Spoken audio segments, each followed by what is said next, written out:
some days you're gonna win. They say some days you're gonna lose. I tell you, I got news for you. You're losing all the time, you never win. No. If you believe that's how it's gonna be, I better put you down. Get up, you take your look, they come down on the ground. You gotta save me now. You better turn around. And I looked around. I was heading down on somebody throw me down the line.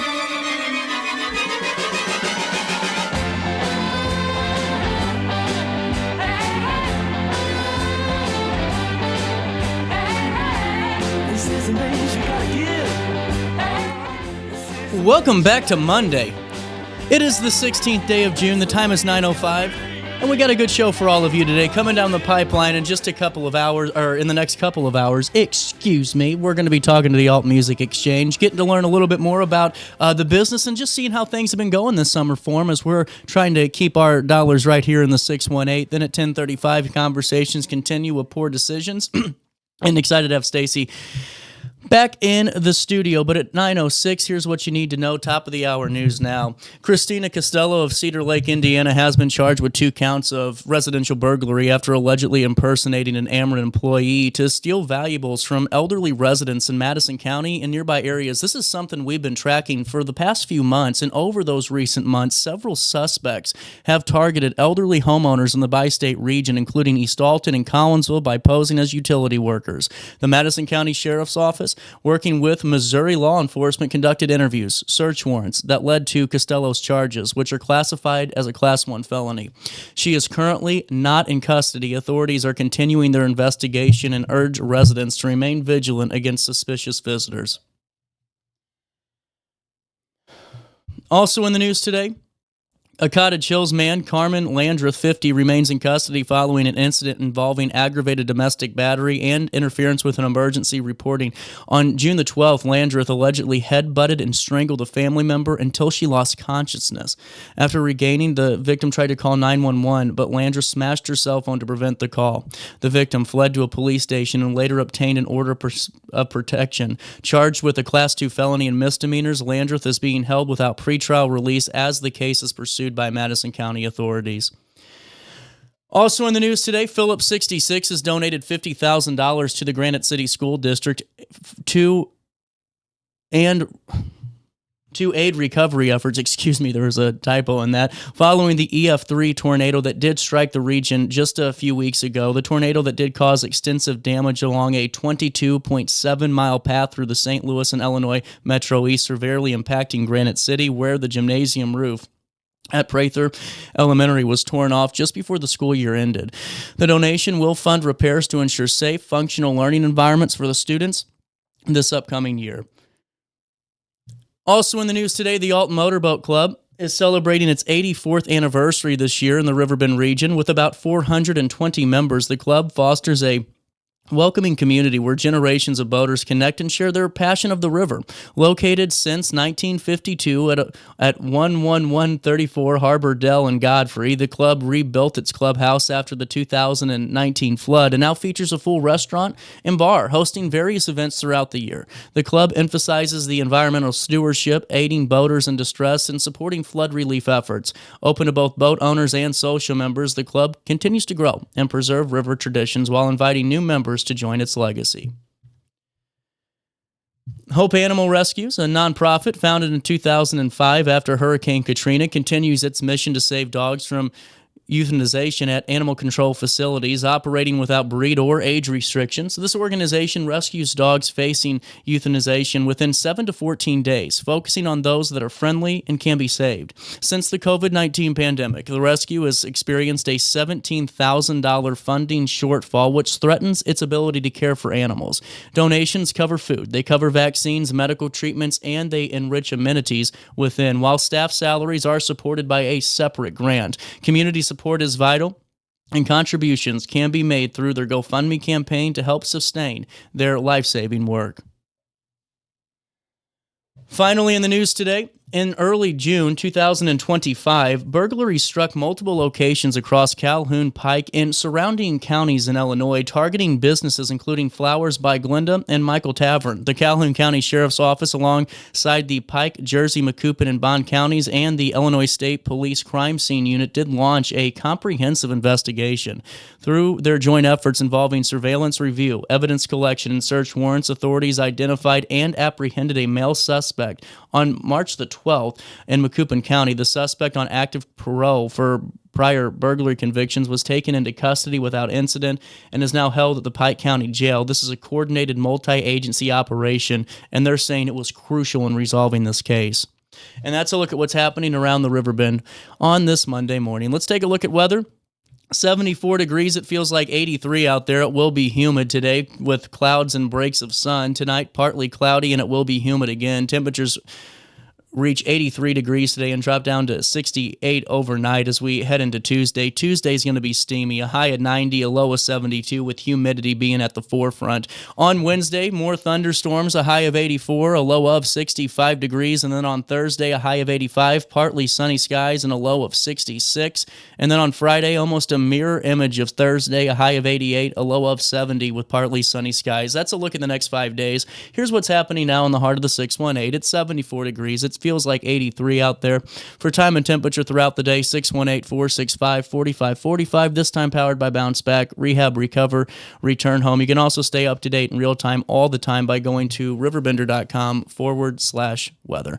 All righty, let's do this. So 10 o'clock hours full of guests. We had a little bit of a reschedule this 9 o'clock hour, so there's still more fun to be had on this Monday morning. We'll take a quick break. We'll get everything going now. And, time to get this daily show moving for the week.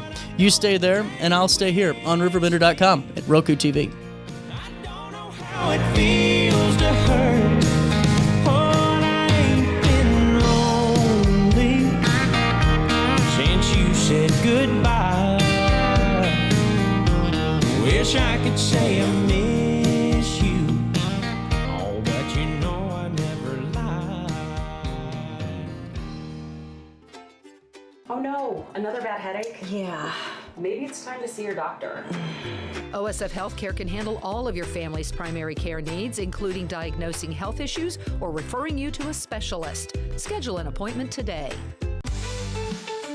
For the biggest selection of pre-owned cars, trucks, and SUVs in the Riverbend, visit AltonToyota.com or stop at their location on the Homer Adams Parkway in Alton.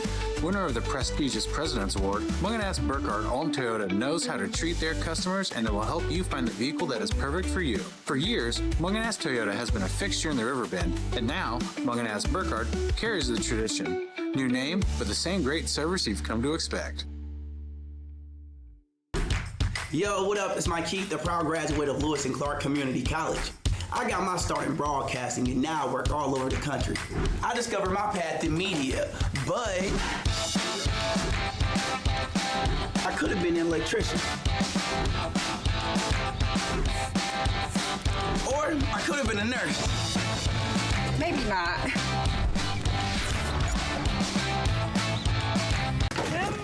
With over 20 years of experience, Wilson's Tree Service has the expertise to handle all of your tree care needs. Licensed and fully insured, their team of experts are dedicated to providing reliable service. Plus, with a 24-hour emergency service line, Wilson's will always be there for you. Don't risk tackling that timber by yourself. Trust the local professionals at Wilson's Tree Service. Visit treeservicealtonil.org to get started today. Been lonely since you said goodbye. 10:33. Wish I could say I Welcome back. miss you. Friend of the show status, Lindsay Younger. No, I never Man, frequent flyer miles are starting to rack up. I love it. Tim, how are we doing today? We're doing very good. Well, we are almost a month away from the F1 Powerboat races. And now, last year they were in June, correct? Yes. And this year we're in July, and man, it's going to be a great July weekend to go out there and just watch some really fun racing. And then the outside of the racing, just the camaraderie and all the different types of activities and different entertainment that's provided is great for all families. It is family-friendly atmosphere on the whole event. We have got food vendors. We've got display vendors. We've got open pit area for the race, for the fans to come through. We've got Max Friday night meet and greet street party, which is going to be right here on Bell and 4th. And so you'll be able to come out. There's live music. There's cold beverages, full menus. And you're going to meet drivers. You're going to get up close and personal, be able to see their equipment, and kind of hang out with them. That's going to be so much fun. I mean, really, and that meet and greet's July the 18th, 6:30 to 8:30, right there on Bell Street and West 4th and Alton. And really, I think it's so cool that you guys are really creating this community event with this and making it one where we're out and about and it's a hands-on experience for everybody. Absolutely. I'm glad it's coming back for 3 more years. Well, and so it is going to be here for 3 more years, correct? Yes. 3 more years, yes. Well, and Tim, we were talking during the break a little bit about, being, in certain places for an extended period of time and having those recurring venues in those different areas and being able to refine them and really fit the mold of what you're really trying to accomplish and being better every year. Well, I'm just very thankful that the city and the Board of Aldermen, they saw the insight to the economic impact and what the growth means for the Alton community. So with that, and with us being able to get a 3-year commitment from them, shows stability in the event. So that way we can get year after year commitments from sponsors, and they say, look, the city's involved and they're in it for the long haul. So it's okay for us to join and get involved as well. 100% over. And I just think it's so cool to see, having the Max aspect of it, having the different food vendors. And is the setup going to look similar to last year, or are we going to look a little bit different? Little different. Okay. Fill me in. I'm interested. So, we were talking about this, and, every time you do one of these events, you are refining it. Yeah. So last year, we learned some valuable lessons, and one of them was our layout wasn't quite as good as it could be. So this year, we moved the food vendors and the display vendors over on the Argosy side of the amphitheater, let's say, on that parking lot. So that way, everybody will come in. You'll go right past all the vendors. Once you're in the gates, everybody doesn't have to re-show anything except for the VIP area. Makes it easier for the fans. Has people more likely to go visit the vendors and the food vendors. What it also does for the racing side of it is it enlarged our pit area, which we needed. And it also gave us a shorter route to the ramps down at Alton. That makes Marina. Sense. So it did quite a few things for us. Well, and honestly, what I think is so cool, going back to these partnerships, to have, Great Rivers and Routes and having them spearhead, but also the city of Alton side of things, and really all the hours that it takes, on the back end to kind of organize the city side of it and just where your roles are. How important is it to have multiple partners like the two institutions or the institution and the city a part of this, and really making this a true team? Yeah, I mean, it's very important. We also have Rivers and Routes helping us. We have monthly meetings, sometimes a couple times a month, where we all get on a Zoom meet and go through every aspect of organizing this event. Wow. And that's something that I help coordinate, making sure all these meetings are happening. Everyone Add it to the good. list of tasks, huh? Yeah, everyone is good and ready. Lindsay, I'm telling you, I don't know what you don't do anymore. Sleep. There you go. Good answer. That's a great answer. Yeah, there you go. Well, and now I wanted just to direct you guys real quick over here, if I can do so. On the F1PowerboatChampionship.com website, they have a really nice map where you can see this layout of how everything's going to look. And I mean, I like the way that you're putting this together now. It all makes sense and really ties in the entire area to where you're enclosed. You're a part of this, and there's not any, distractions or any empty space. That's right. Riverfront Park is an absolutely beautiful facility. Coupled with the amphitheater right there. So on Saturday, We're going to have some music immediately following the event, the racing side of it, and it's free. So once you're in there, we're just going to have some music for a couple hours to extend the value that you're getting for getting a ticket and coming in. Well, what's better than music and boats? You know, I mean, that's right. A hand-in-hand scenario right there. Now, VIP tickets, are those available for this event?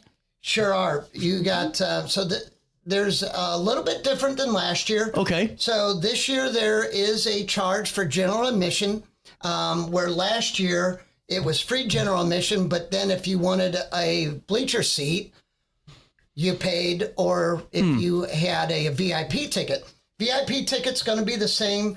So it's a $125 plus the fees for a day, $200 for a weekend. But now in a general admission ticket, we're going to include the bleacher seating on a first come, first served basis. Wonderful. So that way you can get that ticket, general admission, $25 plus fees for the weekend, $15 per day. Oh, wow. So that's awesome. We want to make it where it is affordable and bring the family out. Kids VIP is $40 for the weekend, $25 for the day. So it's a little cheaper. And we want to be able to get the families out there. This is just really a great incentive, too. And honestly, one that not a lot of families have ever been a part of, too. This could be their first time ever watching, powerboat racing, and you're bringing that new experience to them. And I think that's another important component of what the city's trying to do on the riverfront, too, Lindsay. Yes, and utilizing our beautiful riverfront. Right. Well, I mean, if you look, too, it's got to be exciting. All throughout the summer and throughout multiple weeks of the summer, I mean, the amphitheater is about as busy as it has been in a couple of years now with the, you have the MRF and you have the Attila Fest now and you have all the amphitheater events on top of it, the F1. Mm-hmm. It's got to be coming together in a way that everyone's really, really proud and excited to see the future. Yes, that's one of our goals is to utilize the amphitheater more, so we're trying. Well, and it really is cool to hear how this all comes together with monthly meetings, and I mean, because it's no easy feat to put something like this on. I couldn't imagine, especially when you're looking at, active bodies of water too, and the Mississippi River being one of the biggest and largest bodies of water in the country. What are some of the nuances that come into monitoring the river, as you're leading up to that? Is there anything you have to take into consideration for, safety of the boaters or anything like that? So you're doing permitting. Oh, yeah. With Illinois Department of Natural Resources, U.S. Coast Guard, corporate engineers. So there's no red tape. So that's... But you know what? All of our partners in that have been fantastic. Good. Alton Police, Alton Fire. They just do a fantastic job in assisting us and giving us not only the manpower and the help to do it, but also the guidance from the other events that they have done and what works and what doesn't. 100%. Now, I wanted to ask you, because I think I asked you this last year, drones for this are not permitted, correct? Drones are not permitted because we use drones for the live streaming and the television coverage. Mm-hmm. So what we've had happen in the past is, first of all, you have to be permitted to do it. Second of all, what's happened before is they get on the same frequency, and then all of a sudden our television drone crashes because somebody's out there flying theirs and they're on the same frequency and it overrides it. Oh, no. No way. So all of a sudden, and these drones are crazy. They're so fast. They can keep up with the race boats at over 100 miles an hour. But oh my God, they do put some flotation on them because some of these drones are 10, 12 grand. Oh my gosh. So you don't want to lose one of them babies. Don't fly your drone anywhere near it. Okay, just watch. Okay. I'm glad I asked that question. Yeah, go on our live stream and see it that Now, way. how can we watch it live? So you can go to the F1 Powerboat Championship.com website, and you can buy tickets there. You can go to Great Rivers and Routes website, and we've got an event page there where you can get more information on both these websites. You can buy tickets. links off of these websites. So there's all kinds of, we got the sponsors listed, and you can go right to their links. We're trying to put as much information out there as possible to answer those questions. Some of the biggest questions are, can we watch this by boat? Heck yeah, you can watch it by boat. Oh, cool. Come out.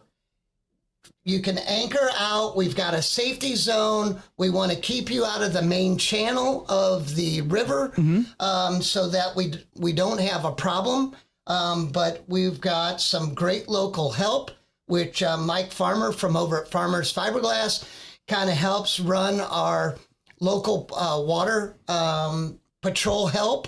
And then we've got Coast Guard help, fireboat help out there. So, wow. You know, we're doing everything we can to give everybody as much information as possible. That's incredible. That's truly an all hands on deck scenario for something like this. It's really cool to hear about that. And we got to take a quick break. It's 10:45. I'll pay one last bill of this conversation. We'll come back and we'll keep talking about the Alton Midwest Nationals, the F1 powerboat racing coming down the pipeline July the 18th through the 20th.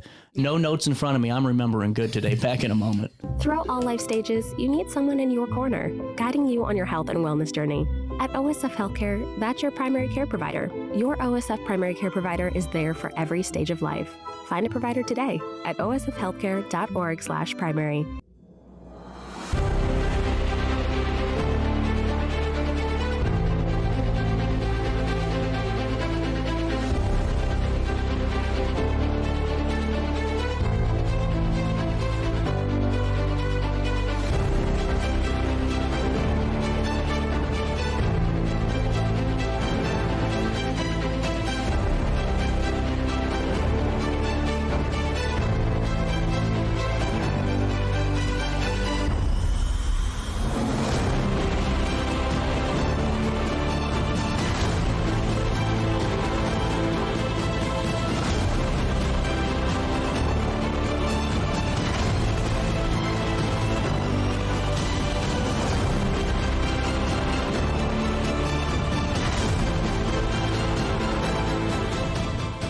Since 1993, Sparks Junk Removal is always adapting to the needs of our clients. That is why we now offer weekly trash pickup for selected areas. Plus, we offer driveway-safe rubber-tired dumpster rental. Give us a call today at 618-781-1407 or visit us at sparksjunkremoval.net. When I got in the car accident at the ER, they gave me a prescription of hydrocodone, and over time, it took more medication to mask the pain. I moved over to drug seeking and found heroin and fentanyl. I went to the Centerstone rehab facility, and it was the best decision I ever made in my life. I have my own car. I have a job. There's nothing holding me back anymore. You're listening to Our Daily Show with CJ Nasello on RiverBender.com. Psycho killers, escape. Better run away.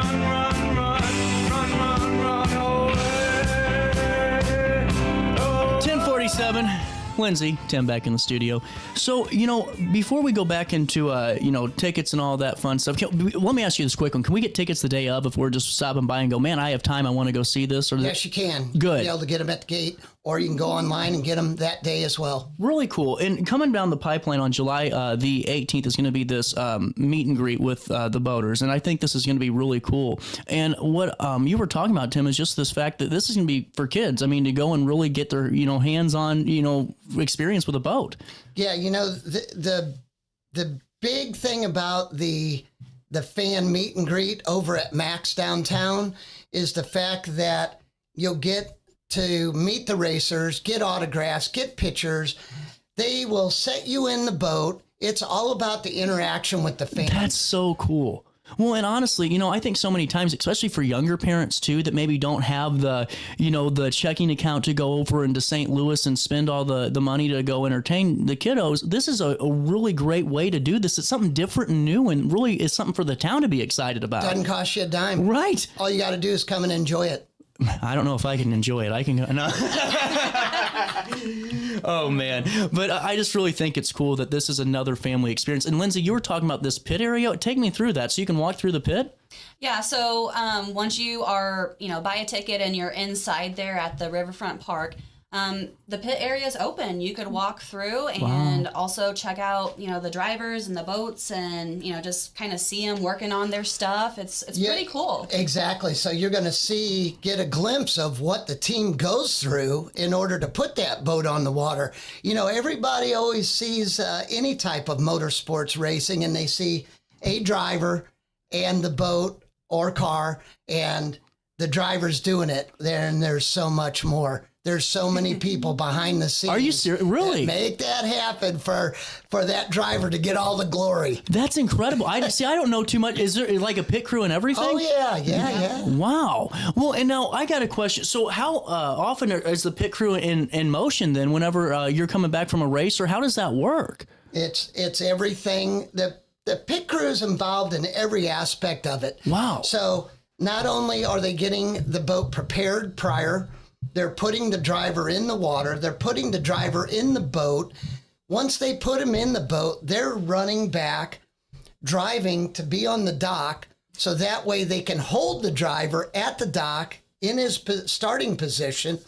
Once they take off, you got another crew guy that's spotting, one or two guys that are spotting for the driver, telling them what's going on around him as he's racing. Soon as it's over, they go back in, take the driver out of the water. Then they go in to inspection. So they have to weigh the boat. They got to take part of the motor apart to make sure it's legal within the rules. And then after everything's done and you're tired after the whole weekend, then you got to pack everything up. They're needed. They're needed. I think they're needed. They're valuable. Well, and Tim, I got to ask you, how much training goes into preparing, as a driver for something like this? Because I was watching a little bit of it last year, and I'm going, okay, I can't even drive a go-kart like this, let alone a friggin' boat. You know what I'm saying? Like, this is what really blows my mind is the talent of these drivers. It's incredible. It is. The Formula One boats are very unique because they're as much of an airplane as they are a boat. So you're flying that thing as much as you're driving it. When it's running optimal, you're packing as much air in that tunnel for the design on the bottom as you can to lift the boat out of the water to get the high performance aspects of it, the speed, the cornering ability. So you're constantly trimming the boat in there. When the boat's running right, you only got a foot of the boat in the water down the straightaways. And as the rougher it gets, that becomes more of a challenge. And everybody knows the Mississippi River, every single lap is different. So the bump that was in turn 1 earlier that, let's say in the race, is now in turn 4. Or the wind shifts. Or you get the water that's bouncing back off the seawall and coming right back onto the course, which makes it rougher. So it's they're not easy to drive, and you can really appreciate the talent of these drivers and what it takes to do it. That is truly incredible. I didn't even think. So really, if you're running right, you're a foot a boat, and that's about it. That's it. Oh my. Wow. Okay, those are some pretty fearless guys right there. And they girls, are. And that's why you see a lot of second, third generation racers out there. Man. They learned it coming up. When I started racing, I started at 8 years old. And then you kind of make your way through the ranks as you get older. It goes faster and gets harder to drive, let's say. Yeah, I'd say so. Well, what does the cleanup process look like on the river leading up to? Did you guys go in and like remove like limbs or things? How do you guys manage that? Because I notice sometimes it's driving down the road. I'm like, man, that's a pretty big log. I'm glad I'm not jet skiing today. It is, and you hit on why are we doing it? We were June last year. This year we're July 18th through the 20th. Couple leading factors on why we did that was water level. Okay. So in the spring, you got to have the gates open on the dam, so that way you've got water coming from up north, and you've got to make room for it, right? Mm-hmm. So with that, it drops the water level in pool 26, and it also makes the current much faster. Well, the later we go in the year, that doesn't happen as much. So the gates won't all be open. Knock on wood. Yeah, there you go. And we'll Fair. have a little more stability on the water with a little bit higher water level, which is what we want here. And it will slow the current down. And as a result of all those things, there'll be less debris in the water. That's interesting. Well, and now I got a question. Just because it's just how my mind works, are the boats so powerful that most debris, they just kind of drill right through? Oh, so it's a big problem. Yeah. So wow. These propellers that they're running are only 10-inch in diameter. So if you hit a pencil with that prop, you'll bend it. Wow. Because they are very thin and they're very sharp. This is incredible. I'm learning a lot about powerboat racing today. This is actually really cool. Well, were you a boat watcher before, Lindsay? No, not since last year. This is all new and very exciting. Well, and that's what I think is really cool, too, is that it seems like the city's really adapted and rolled well with this. Because, I mean, there's a lot that I'm sure you have to learn and a lot of communication and all of that stuff. And it just seems like now we're getting a little bit more comfortable, with every aspect of this event. That's cool. Well, that's why we got to thank all the city municipalities and all the staff, because without them, we can't do it. And everybody comes together, pitches in, and you can't do it on your own. No. I mean, it's just physically not possible. So without our great partners in Parks and Rec and Lindsay's side of it, Jared and the police department and the fire department, we can't do it. So thank you.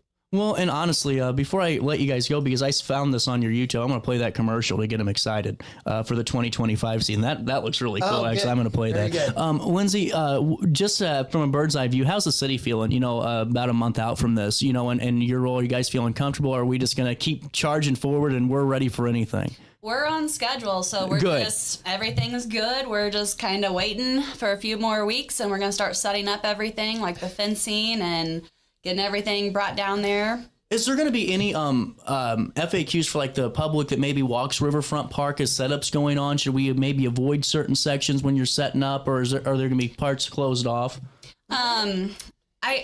I don't think so. The splash pad will be closing early that weekend. We will be posting on Facebook about splash pad closing and what time. But I think that's about the only thing.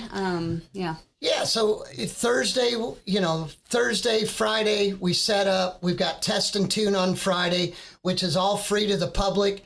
Come on down.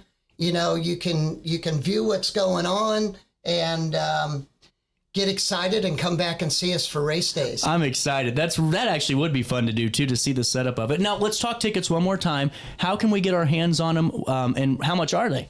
So you've got tickets that start out at $15 and go up to $125 for a day, depending on what level you want to do.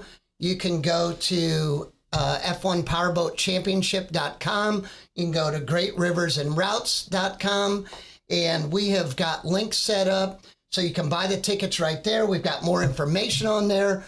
We've even got what you can bring, what you can't bring on there, because we want everybody to have a fantastic experience. Well, you're definitely getting ready to have a fantastic experience. And Lindsay, Tim, thank you so much for your time. And we'll be keeping you updated as we are on the road to the F1 Alton Midwest National Powerboat Races. Did I say that right? Damn it. Alton Midwest how am I supposed to say this, Tim? Alton Midwest Nationals. Dang it. Okay. F1 Powerboat Championship. I got to sign this off right. All right. We'll see you there July the 18th through the 20th. We'll see you on the 18th for that really fun time on Bell Street at Max from 6:30 to 8:30 on the 18th. Then the fun continues all weekend long. I'm out of time. I'll see you back here on Monday. Try your best to stay. Welcome back. 9:38. I just wanted to play that with you. Like I said, we had a little bit of a reschedule. It happens in the summer sometimes, and really excited about the Alton Midwest Nationals. We're excited, RiverBender.com is, to be a part of this and be a part of the journey. We're a part of so much right now when it comes to entertainment on the riverfront, and I think it's such a testament to really just how many folks, utilize the site, and it's really great. And coming up at 10:10, we're going to be talking to the Alton Music Exchange, but, I'm really proud of my friend here, Luke Roberts, for being inducted into Missouri St. Louis Independent Wrestling Hall of Fame, and there were some really cool stories here. And I'm going to take you there now. I just thought, why don't we do this where we have some time? Let's make sure that we can get the best ofs out of the way before the week starts, because, man, we got a busy one. And we'll do that now. We'll come back with Alton Music Exchange, but this has some great stories, a little bit about my background in pro wrestling and just really some of the ways that make St. Louis such a special, special place. You stay there watching this one. This is a good one you don't want to miss. Welcome back, 9:17, a little bit of change on this Friday morning. It is the 13th day of June. Nothing unlucky in here because, well, I guess Mark is in here. Mark Bland is in the studio, Luke Roberts too. The St. Louis Wrestling Hall of Fame, new inductees. This has got to feel awesome, and just a hell of a career both of you have had. Well, yeah, thank you. Well, thank you very much. Like I said, it's one of those I'm still trying to wrap my brain around. I know my compatriot here is the same way in the idea of where you hear the term Hall of Famer and you never think that's going to happen for you. You always go out there for the love of the professional wrestling industry, and to be a part of this class truly is definitely wasn't for the money. That is true. Definitely was not. A lot of hot dogs. Yeah. A lot of hot dogs. A lot of hot dogs. Well, and I think it's really cool though, Luke, because when I first was getting an interest in, you're really good about working with the younger guys, and Mark, you are too, of really trying to, shepherd and show them the right way, because you guys both know that there's so many wrong ways to go into the industry, and a lot of folks make some bad decisions right off the bat. But I really like the mentorship that you guys really provide for so many people, and I think that plays a huge part in your enshrinement too. It's really developing the future. Well, CJ, I'm going to tell you right now, when you get into professional wrestling, there are so many pitfalls in the world of professional wrestling. It's who you hear, who you know, who you talk to, and that's one of the things that really sets apart the Independent St. Louis Wrestling Hall of Fame, as you said, is the idea of people who take the time and give people the guidance. And do we all make mistakes in life? Yeah, we do. But it's how we learn from them and how we adapt to them. Mark and I, we've been through a lot of different promotions in our time in professional wrestling, but when it comes down to it, you learn from it, you grow from it, and you move on. Well, I got to ask you too, when you guys, how long ago, Mark, were you starting off in the business? When I started, the first time I even talked to a promoter to even try to get into the business was like October of '97. Really? So yeah, we're talking '97. We're fresh into the Monday Night Wars, starting to become the thing that it would be from '97 to '99. That real ground pounding like fight one-on-one between WCW and WWE. So the characters were developing themselves, but the business was still a much different style. Yeah. Well, and did you ever think that your ride would last as long as it did when you first started? Were you one of those people that said, let's see where it goes, let's see where the windshield takes us, or did you have a pretty good idea of what you wanted to do?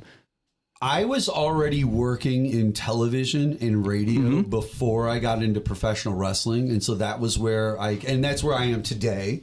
So I kind of knew that, and pro wrestling was an added benefit on top of that. It allowed me to go out there in front of the crowd to take the character and the person that I was, that need to just put it out there. Yeah. And it gave me a place to do that in front of a live crowd that would give me a reaction back. So from that, I was like, oh, okay, well then this might be a world that I can vibe in a little bit. And it did. Did I expect it to last as long as it did? In different ways, but I always kind of knew that I would eventually leave out of there and go back to radio, TV, and the things that I was doing. Yeah, for sure. To that, Well, and Luke, let's dive right in, because I know a little bit about how you got started. You pretty much have done every role in the ring that you could possibly think of and outside of it. Take me through what got you hot into pro wrestling. Well, it's one of those where I growing up, that was a big thing for me. I remember being a little kid in Piedmont, Missouri when I was 4 or 5 years old and watching Georgia Championship Wrestling, and Mark knows those days far too well as well. But it was the idea of growing up. My brother was in the wrestling industry for several years before I actually got in. I remember being a 10-year-old kid. And what's your brother's name?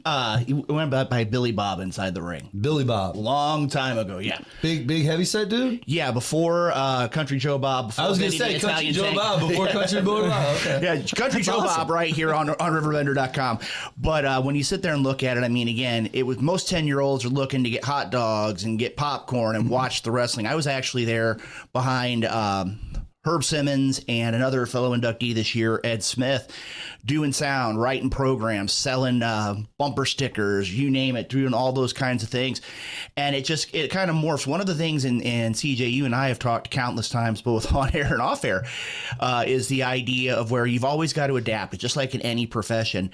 And again, being able to adapt, I mean, it has been great. I mean, whether you talk about being a wrestler to a referee, Mark and I have some history both. Sure. Also, but the idea of being in charge of a company, being in charge of the creative aspects of things. There's a lot that goes into the business of wrestling. And you know what? Promoters don't get enough credit. Oh, God, obviously, no. Because I mean, Luke's talking about the jobs you do around the business and how many there are that he's jumped into the shoes of. When you take that up a level to the promoter who now has to be over the top of all of that too. So true. That's crazy. Yeah. That's just a lot, especially a lot of it's independent. Yeah. Right now, like what we're talking about when it comes to local wrestling in each town across America, that's independent wrestling. A lot of these guys have jobs. Yeah. A lot of these guys have businesses that they handle Monday through Friday, 9 a.m. to 5 p.m. They have a lot of other things that are on their plate. It's Saturday and Sunday, and it's Friday night, but Friday through Saturday is when they get to try these things out in these pro wrestling organizations. So it's a very busy business to get into, and people don't realize how many tentacles that octopus really has. Well, you're 100% right. I mean, anyone that's set up any type of event knows that there's, all these ins and outs and all these spokes on the wheel. But when it comes to pro wrestling and you're setting up for events, I mean, it's a whole nother animal. And it's so amazing to me how important relationships are when it comes to professional wrestling. Because in other sports and things, if you can, in other event settings, you can get by for quite some time with doing things on your own for a little bit. Of course. But with pro wrestling, just from my experience, and I obviously didn't do it as long as you guys have, but it's just, you can tell you can't collaborate. You can't be successful without collaboration, or at least fostering community in what you're doing. You have to foster community. That's a great way to put that. I think that's one of the best parts about independent professional wrestling. There is, whether you want to admit it or not, or like it or not, the way it stands, there is a community there. There is a group of individuals that do know each other and respect each other behind the scenes, willing to work together. And that's how something like the St. Louis Independent Professional Wrestling Hall of Fame comes together. Yeah. Groups of people behind the scenes that understand the business and everything that goes into it, getting together and going, all right, this is where we feel that the lay of the land is for who we are today in this business. 100%. Yeah. And Mark, just to kind of piggyback on what's there, collaboration is extremely important. When you're in any profession, you want to get better. You want to consistently make sure that you're doing the best that you can in the roles that you have.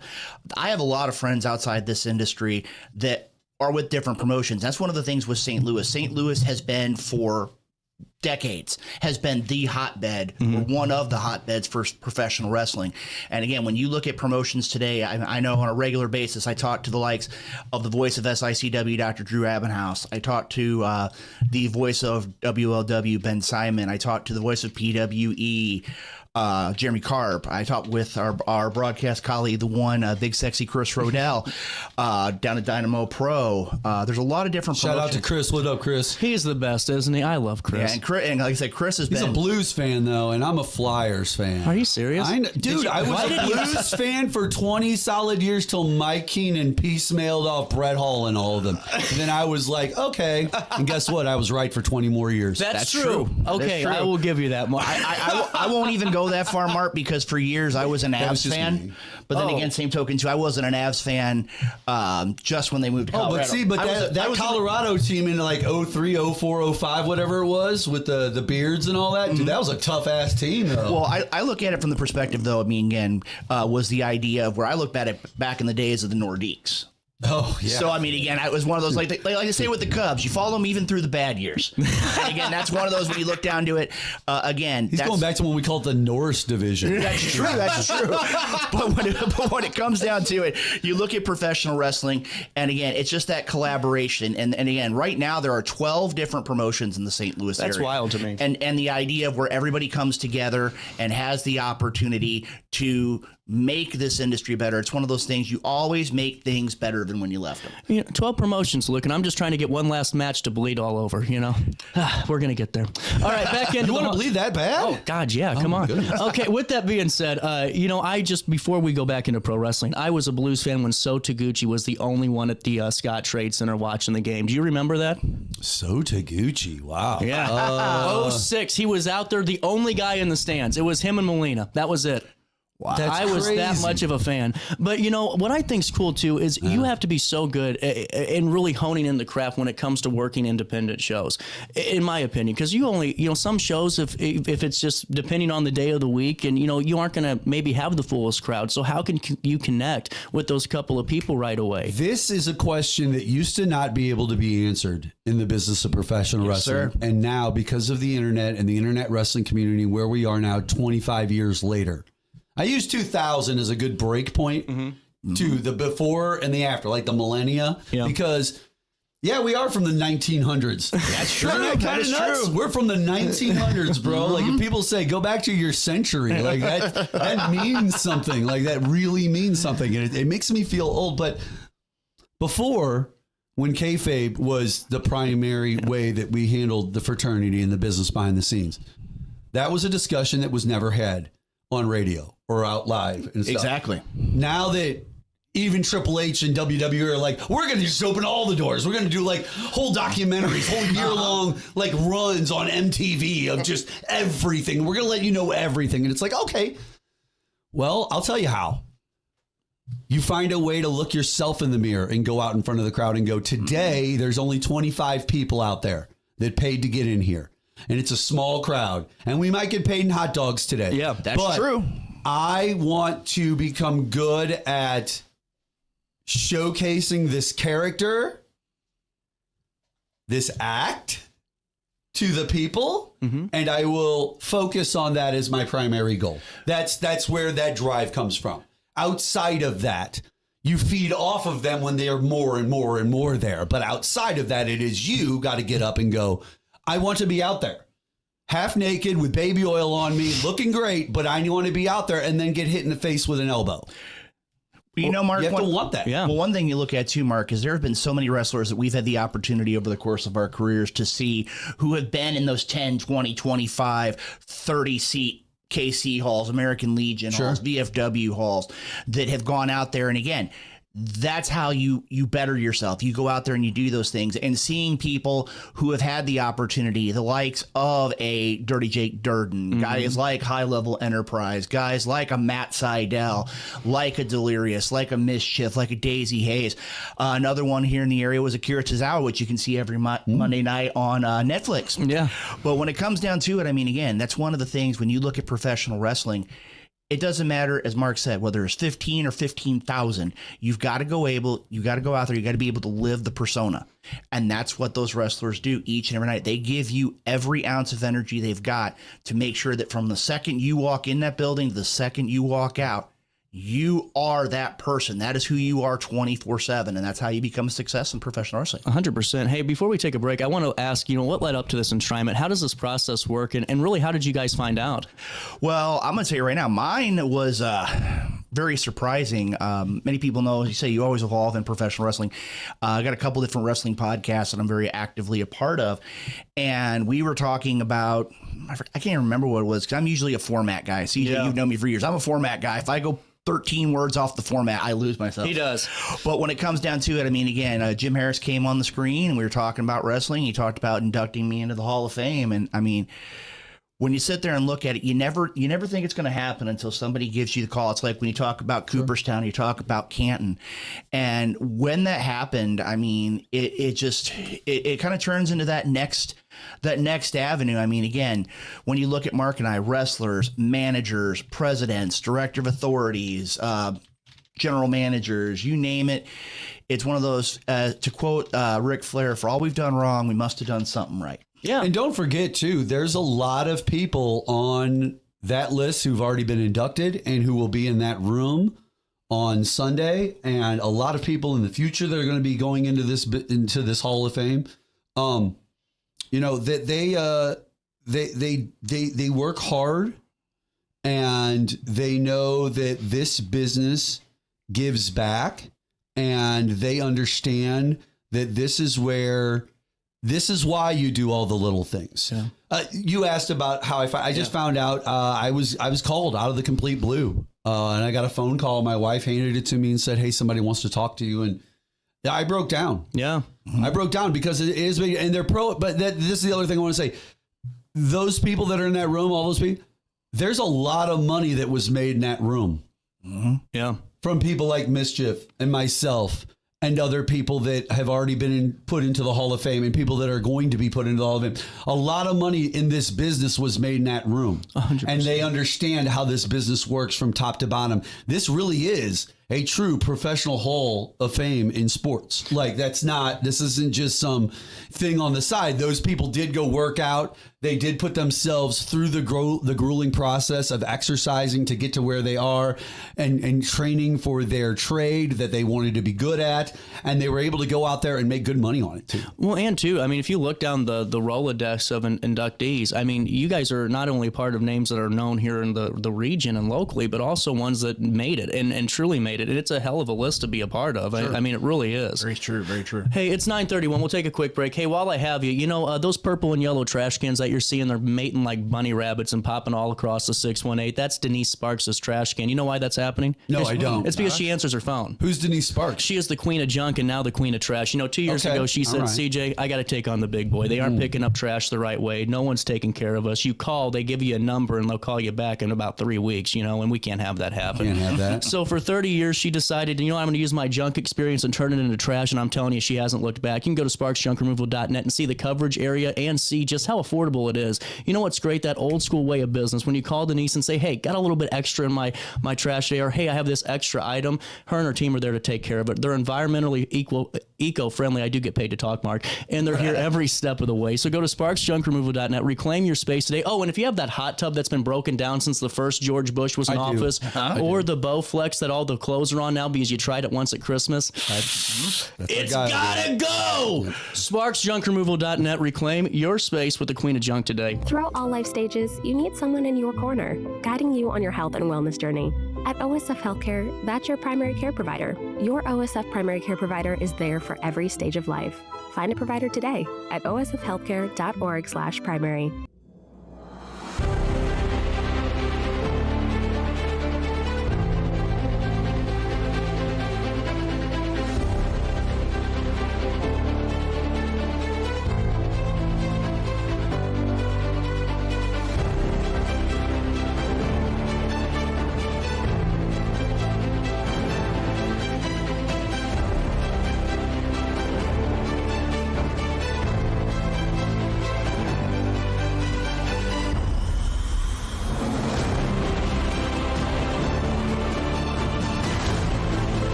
Since 1993, Sparks Junk Removal is always adapting to the needs of our clients. That is why we now offer weekly trash pickup for selected areas. Plus, we offer driveway-safe rubber-tired dumpster rental. Give us a call today at 618-781-1407 or visit us at sparksjunkremoval.net. When I got in the car accident at the ER, they gave me a prescription of hydrocodone, and over time, it took more medication to mask the pain.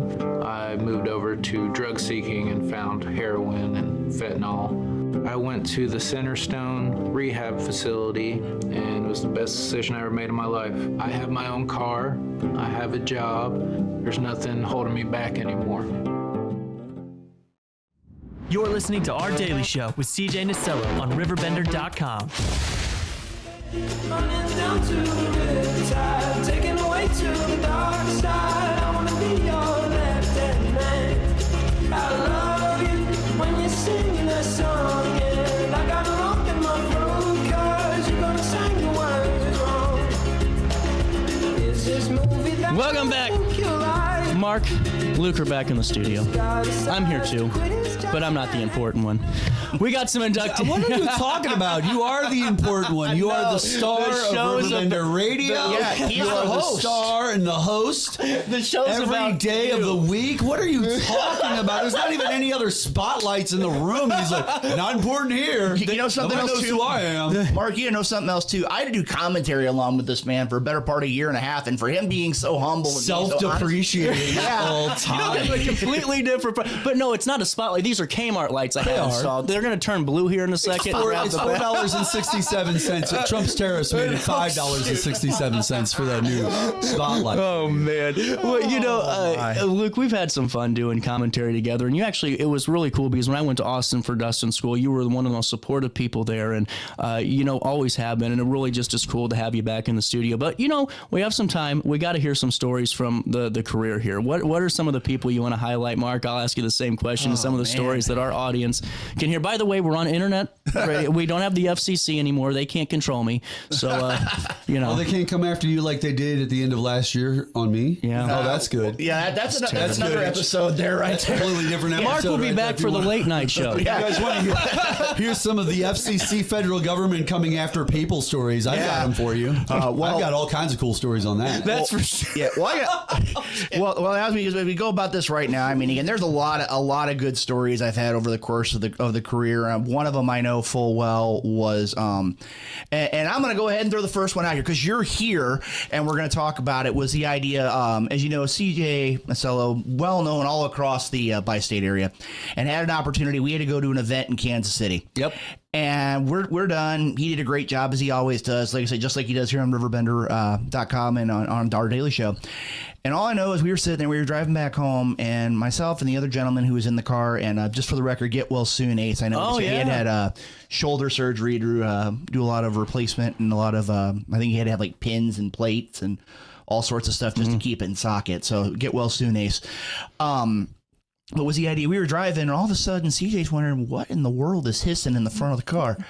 And I'm thinking, okay, maybe I popped a tire, maybe something like that. No, somebody had a can of hairspray in their bag, and they had broken the nozzle off, and it's just spreading all over the car, the bag, and the whole nine. And I'm like, "Are we going to?" Awesome. Yeah, but no, that wasn't the best part. The best part was when we went and all I remember was we were trying to eat our food, and I'm like, "Where did CJ go?" And CJ was trying, since our waitress wouldn't take care of the ceiling fan. CJ made it a point. He had tried to figure out a way possible to climb up and turn on the fan himself. And like I said, trying to catch him so he didn't fall into the cooking area was not a good thing. And in my ring jacket still. That is Fair true. enough. That is true. So you were even geared up for this. Exactly. But no, that one was there. Another one, I don't think I've ever told Mark this one, was many years ago, my broadcast colleague Chris Rodell and a friend of the show, Justin Waits, went to an event in Waynesville, Illinois. Okay. And we went to Waynesville. We were told whenever you see the silo, you make a right. Now, you're in the middle of central Illinois nowhere when you're told using silos as landmarks. As landmarks. And the last thing we're told before we lose cell signal is whatever you do, be prepared. There's a parade going on. Okay, that's not a problem. We turn, and no sooner had we turned, Chris Rodell yells out, "Stop," and tries to move my foot to where I can stomp on the brake. We almost ran into the back of a horse. Oh. It was in the parade. And needless to say, oh, goodness. Needless to say, that was probably one of the most memorable. I do have one more. I got to share a Mark Bland story. Mark and I were a part of Dynamo Pro Wrestling for a number of years, and there was a matchup that he had signed between the King of Chaos, Ricky Cruz, and Dirty Jake Durden. And I remember the two of them going through the wall. I mean, physically, they went through the side of the wall at a place that's no longer in business called the Stratford Bar and Grill. Oh, yes. Yeah, they went through a wall. Yeah, they went through a wall. Yeah. God! And I've never seen anybody have a complete look. Mark is one of those guys. He can adapt. He can kind of tap dance like nobody's business when it comes to things. He can move on his feet. And I've never seen him panic like I did that day because he's like, how are we going to pay for that? Because you got to remember, I'm the executive director, and so I'm working with the higher ups like Jim and Crystal and everybody on the behind the scenes to like put the company together and make things go. I also have a character within the organization. So like I'm watching this go down and I'm part of the story. And then all of a sudden the story becomes, reality. Like it's going past wrestling to where we... Guys, I've tried to explain this a million times. The beauty of a Vince McMahon and the beauty of professional wrestling is I can create the world all in one building. The gods, the devils, all of it, right? I can get you cheering for them, against them. I can start the story, I can end the story, and I can do it all in one building under my own control, right? True. I can even bring this down and bring this guy up so that we can even switch to the next story. You can't do that in real life. See, that's the problem. Once you get outside of the business of wrestling, real life happens. Right. Now it's, you guys going to pay for that wall?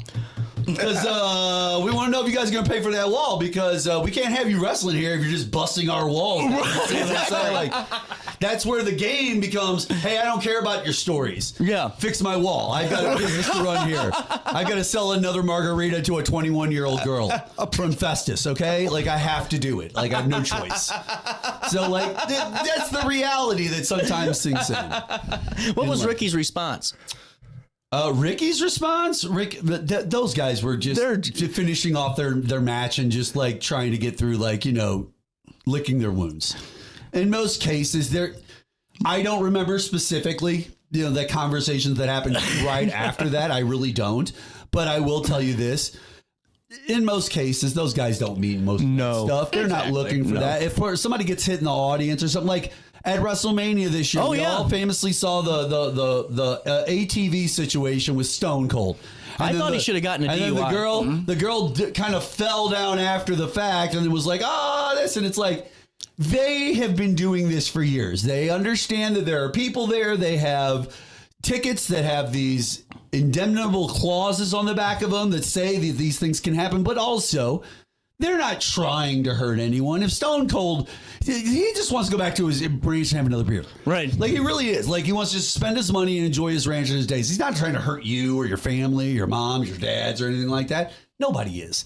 And that's just how the business is. Yeah. Most of the guys are very caring and worry about the fans just as much as themselves. I love seeing Ricky and Ricky's son now going out there together, man. It's so cool to watch. Oh, they're fantastic. They're freaking awesome. And you know, the thing too, CJ, we were talking about that, is the idea of it. That technically is the fourth generation of that family. Is it really? We talk about the idea of the legendary Ed Smith going in the class of 2025. Ed. You've got Keith Smith, who's a member of the Hall of Fame, 2019. You've got Keith Jr. right now, who's currently holding championship gold here in the greater St. Louis area.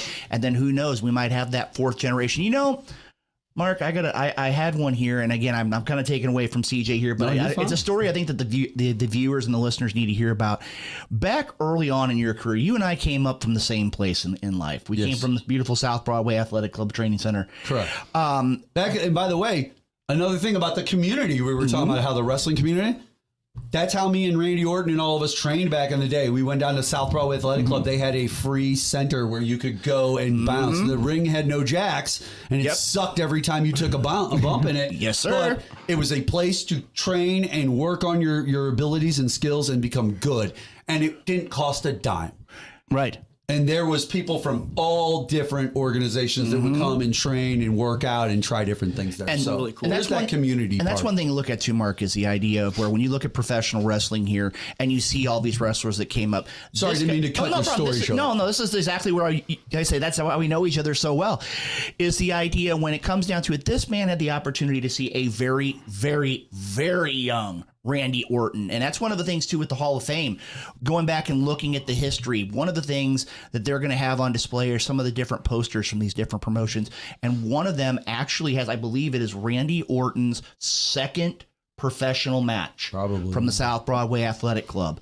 And I mean, again, to see wrestlers like that, to see wrestlers like Jake Durden, who we talked about, who had an opportunity to go to Pro Wrestling Noah, and to see all these different wrestlers who've gone so many different places, and to be able to say, you've had a hand in that. That's definitely one of the highlights of my career. 100%. Well, you know, and as we're kind of, wrapping this up, just what are your, take me through the class too, if you want to shout them out. Did you know the inductees? Oh, yeah. We got a lot of the inductees. I mean, the first thing I want to look at too, which makes the Hall of Fame so unique, is the idea it's not just inductees as far as in-ring competitors, promoters, referees.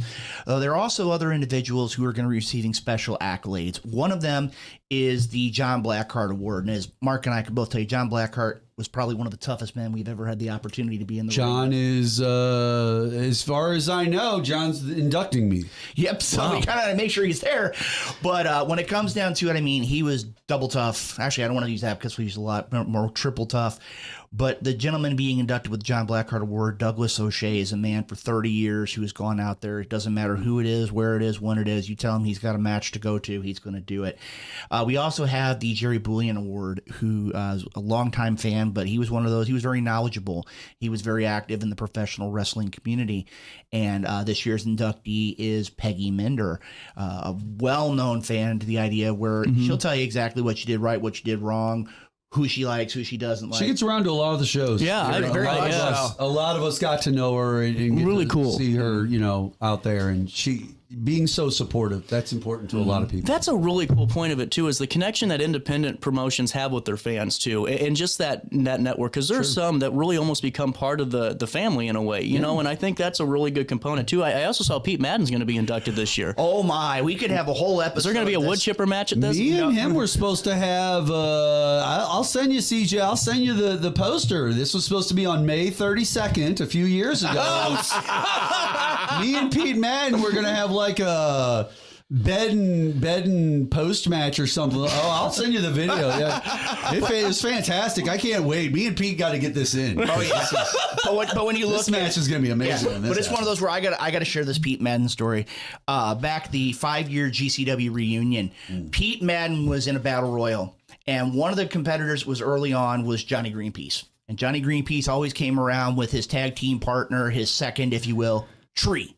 I'm not joking with the viewers here, came out with a tree. Yep. And during the Battle Royal, Pete Madden actually put a figure 1, not a figure 4, a figure 1 on Tree in the middle of the ring during the match, and the crowd was just eating it up. Again, it's one of those that's there. But again, going back and look at some of the names here, you got Frank Reed, longtime promoter here in the St. Louis area, Worked better many part of times for him. 40 plus years. Ace Strange, a man that actually right before we came in the studio. All right, hold on. Pause right here. Ace Strange, you were asking for stories. Yeah. I'll tell you a story. So we were scheduled to go out and wrestle co-main event one night. Me and Ace Strange were. And we got out there, and me and Ace were just feeling it. Like we were in one of those moments in the battle where he was just feeling it and I was just feeling it. So we were just wailing on each other. We didn't care. Everything was flowing really well. Yeah. So we just started grabbing chairs, hitting each other with chairs. Then I think he picked me up and tried to slam me through a table. The table didn't break, but then like we did more stuff. And before you know it, 15 minutes has gone by, match is over. We get up to the locker room, and Tony Costa, the promoter, comes up to us. And Tony looks at us and he goes, "You guys just ruined my frickin' main event." And we were like, "What?" Now, you got to remember, we're young wrestlers trying to come up in the business. So this is like 98, 99, guys. Like, this is a long while ago, and it's still kayfabe and stuff. So it's a fraternity. It's like we get into fistfights sometimes with people. Yeah. Like, we'll beat you up too in this locker room right now if you don't play along with us. Like, it was a different time period. So like, they said that we ruined their main event, and that's the promoter. So me and Ace are now looking at each other in the face like, what? What? Then we had there was a guy named CJ, just like you, that was in the locker room. He walked up to us and was like, "Man, that match was horrible. I don't think we could sell 15-cent steaks to see that damn match again." But I have the promoter literally a minute beforehand going, "You just ruined my main event." Yeah. Because you guys went out there and upstaged it. Yeah. That was the night me and Ace learned about upstaging a main event and how you don't ever do that. Because just literally, it pisses off men who lift weights, who beat on each other. And by the way, I'll tell this to anybody out there. You can talk all the trash you want on professional wrestling. We take punches to the face for a living. Yeah. So punching us in a bar fight or out in the middle of the street, or like, it's like punching an MMA fighter. Like, it's not going to get you a reaction because we're used to it happening to us all the time. So like, those things are crazy to me. Like, anyway. No, it's a good point though. And honestly, and we could have a whole nother show on that, because, you know, so many times the young guy maybe gets the curtain jerk of the show, and they go out there and they're doing dive spots in the first 2 seconds of the match. And you have to learn what the hell are you doing? Increments about the business so that you can learn. It's all politics. Yeah. As much as I hate to say it like that, and I'm not trying to turn this into politics. We're not here to talk politics. But I'm just saying, it's all about that interaction. The politics. You understand in radio? Yeah. The people behind the scenes, who you interact with, how it works.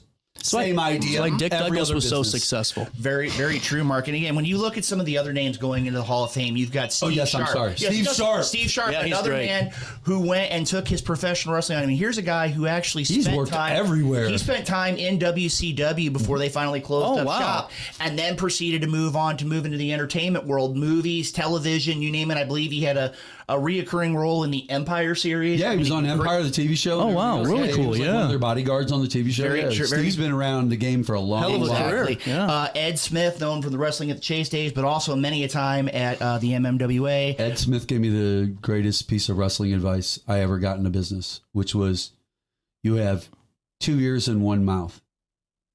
So listen twice as much as you speak. That's literally verbatim almost from Ed. 100%. Great advice, too, honestly. For a guy who talks as much as me. It was amazing advice. I'm sure, yeah. Well, like I said, we look at Ed Smith. I mean, again, a man who spent countless years in the industry and brought so many other wrestlers and his own family along as well. You got Doc Lombardi. You've got myself and my colleague here, Mark Bland. You've got Jeremy Lightfoot. An individual who, Another talented young. Dude, who I don't know if we can get away with calling him a young man anymore. 'Cause we're not young anymore. We're old too. He's been around with us as long as anybody else has. But so, you know something, fair though, enough to Jeremy. Yeah, but you know something with Jeremy though. Jeremy just a few weeks ago went out and even though he had retired, he went out and paid respect to one of the inductees, the late Frank Reed, at an event for RCW up in Litchfield. And even though I don't think he had been in the ring for about a year, it didn't look like he had missed a step. Yeah. And I mean, It's like riding a bicycle. Yeah, exactly. You'll figure it out. And the last inductee, Mischief. I mean, what more can you say about Mischief? One of the most talented female wrestlers to ever 100%. come out of the Midwest. 100%. St. Louis, very in this much area. so, very much so. And again, when you look at professional wrestling, I mean, again, for years there was only 2 real promotions in St. Louis. If you weren't with the Wrestling at the Chase, it was either the South Broadway Athletic Club or it was RCW. Yeah, there was only really. He says there's 12, 13 promotions today. I mean, I don't. Right. I was working with MWC at the beginning of this year, but I've got some health issues, so I had to step away from that. But like, that's the first new organization I had worked with in quite a while. And so like, I didn't even realize that we're 12, 13, 14 organizations at this point. And that's coming off of 2, maybe 3. You had Frank, you had Herb and Tony. They were MMWA, SICW. They were all one big thing.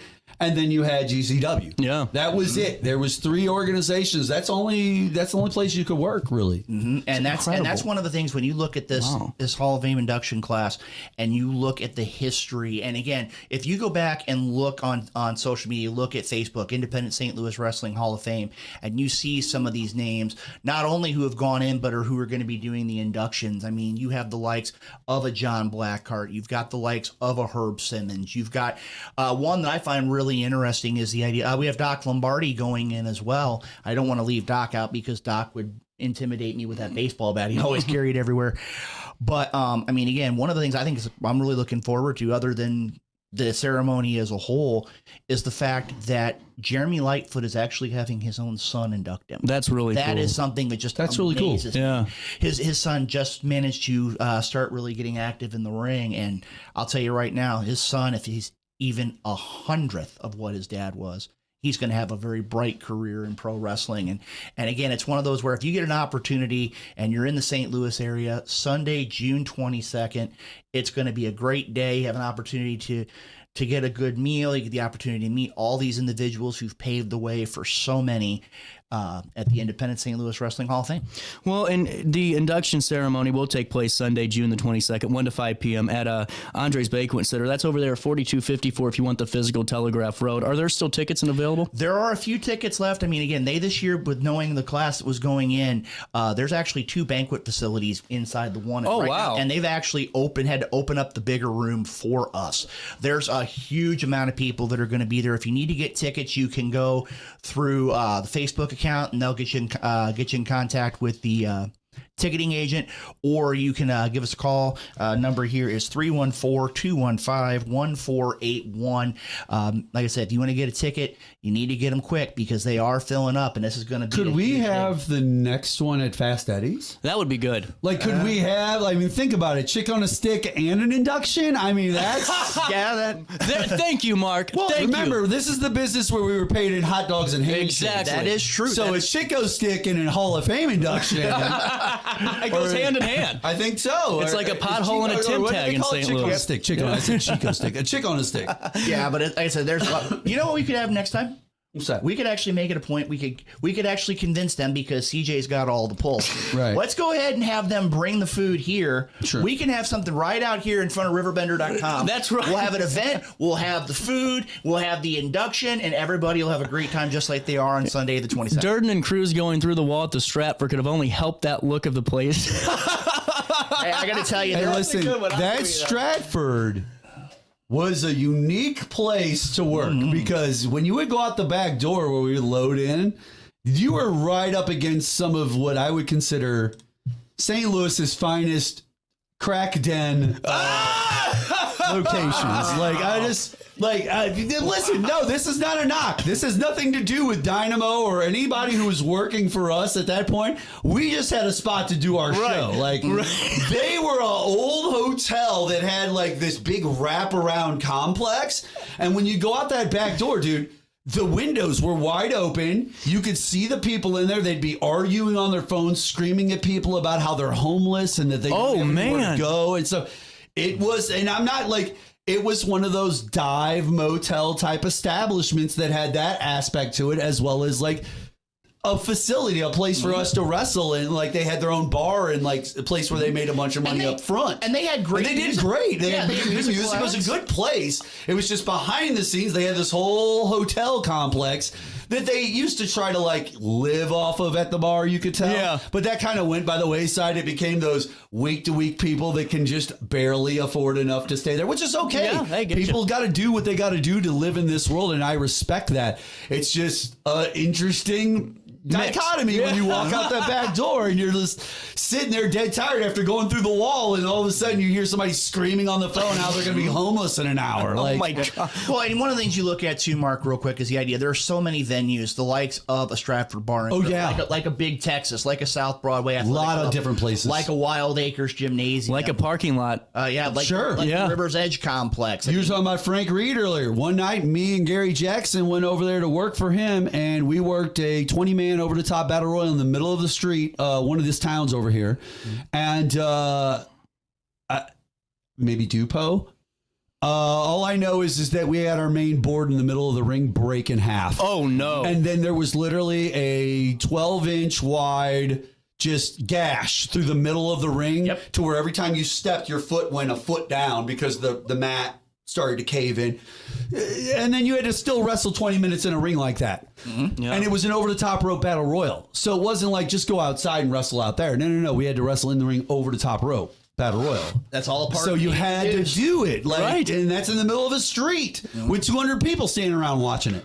Right. That's what I'm saying. Like there's a million different venues and different things.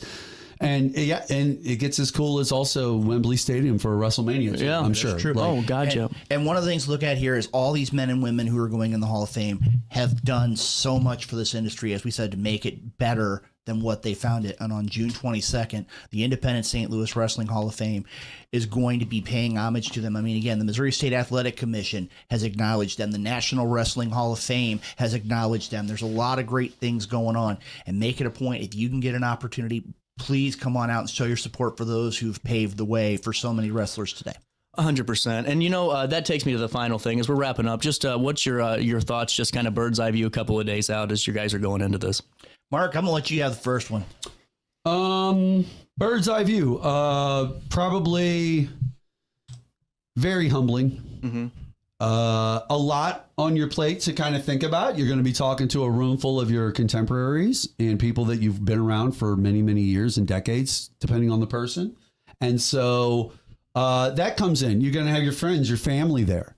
These are things that weigh in. Your speech, who do you want to talk about? Why do you want to talk about it? I've worked with a lot of different people over the years. A lot of people expect me to say a certain name a lot. That's not going to happen because that person really wasn't a part of the majority of my career. Yeah. They were a part of the beginning in the early stages of their career. And so like, I'm a piece of their history more than they're a piece of my history in that regards. Yeah. Outside of that, there are just, I think it's just getting everything together, right?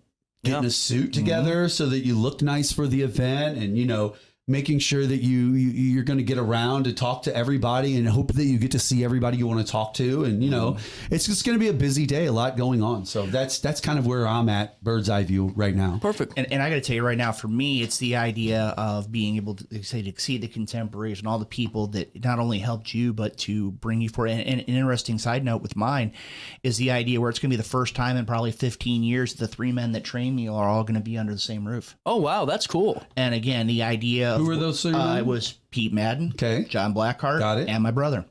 Okay. And the idea of we're having those 3 individuals there to see me be inducted. And I mean, again, just to see all the names, all the personalities. You have friends, family, people from all around the professional wrestling community coming out to show their appreciation. As my wife said, sometimes in this business, we get very busy with all the things we got to do. But sometimes you just got to kind of stop and smell the roses. Yeah. You got to take an opportunity to really see what you've contributed over your years, and that's all going to come to a head a week from Sunday at the Hall of Fame. I'm going to tell you right now, my speech is still up here and in the pen. I don't even know if I'm going to get to that point before the induction, but when it comes down to it, I mean, again, seeing professional wrestlers talk about why they do what they do is really going to be probably the coolest thing of it all. Absolutely. Well, guys, seriously, congratulations on it all. And Luke, thanks for everything that you've done to help me, and seriously, all the mentorship and everything. It means a lot, and it's really cool that you're getting this acknowledgement, seriously. Throughout all life stages, you need someone in your corner, guiding you on your health and wellness journey. At OSF Healthcare, that's your primary care provider. Your OSF primary care provider is there for every stage of life. Find a provider today at osfhealthcare.org/primary. Cardin Circus is coming to town. It's fun for the whole family. Don't miss out. Get ready for breathtaking aerial stunts and a heart-pounding thrill ride that will have you on the edge of your seat. 2 nights only. See the magic in Jerseyville on May 27th and Highland on May 29th. Bring the whole family and experience the wonder of Cardin Circus. Get your tickets now at glowcircus.com.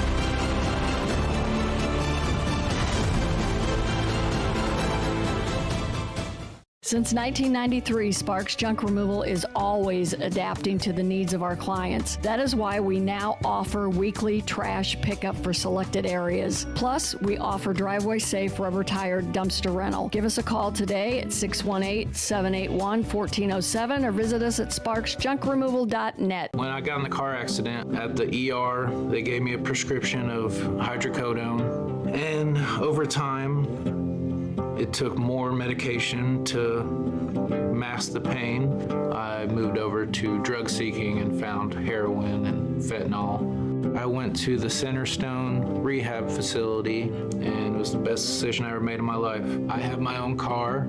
I have a job. There's nothing holding me back anymore. You're listening to Our Daily Show with CJ Nasello on RiverBender.com.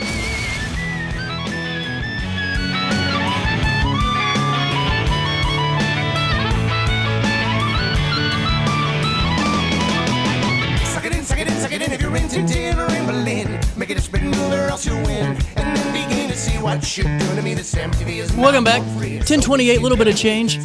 And coming down the pipeline in a couple of minutes, going to be talking to Poor Decisions and getting the latest from them. And really just excited to have them back in the studio. They're doing a lot of really fun events, and Stacy's going to be filling us in on that. Hey, there was some news that did break statewide just a couple of days ago. And that's just after U.S. District Judge John Blakely issued former Illinois House Speaker Michael Madigan's sentence on Friday of 7 years and 4 months after he was convicted of 10 felony charges. Now, State Representative Amy Ellick issued a statement following the sentence scene of former longtime Illinois House Speaker Madigan, who received 7.5 years in prison and a $2.5 million fine for wire fraud and bribery charges. Here's what she had to say. I never thought I'd see the day the most powerful speaker in the country would be held accountable for the damage he did to Illinois over decades of control. The Illinois Democrats' king has fallen, and all Illinoisans can be relieved that the man who was allowed to rule unfettered for 50 years has been brought to justice. Unfortunately, Illinois has been permanently harmed by his actions, and current Democratic leadership still plays by Madigan's playbook. Senator Harris also reacted to the sentencing of former Speaker Madigan, and here's what she had to say out of the 56th District in Glen Carbon. Today's sentencing of former Speaker Madigan makes it clear that no one's above the law. For years, Madigan abused his power for political gain, undermining public trust in our state government. Illinois has a long and troubling history of political corruption, and today's outcome reinforces the need for accountability at every level. I commend the jury and the judge for recognizing the lasting damage caused by these actions. It's time for real ethics reform. Our state deserves better and must get serious about ending corruption. And once again, just an update on that sentencing of Michael Madigan, State Representative Amy Ellick, and State Senator Erica Harris, weighing in. Also in the news today, while I have you, let's take you right back to it while we're waiting on Poor Decisions. This is a story that we've been following pretty closely for a few months after a couple of viewers of RiverBender.com reached out and filled us in. Now, we have an update. Christina Costello of Cedar Lake, Indiana, has been charged with 2 counts of residential burglary after allegedly impersonating an Ameren employee to steal valuables from elderly residents in Madison County and nearby areas. Over recent months, several suspects have been targeted by elderly homeowners in the bi-state region, including East Alton and Collinsville, by posing as utility workers. The Madison County Sheriff's Office, working with Missouri law enforcement, conducted interviews and search warrants that led to Costello's charges, which are classified as a Class 1 felony. She is currently not in custody at the time of the publication. Authorities are continuing their investigation, and they urge residents to remain vigilant against suspicious visitors. We had a conversation with Ameren, Illinois reps just after the news was starting to break on this, and wanted to reinforce the idea that Ameren, Illinois employees will always be identifiable with badges and different Ameren, Illinois authorized uniforms as well.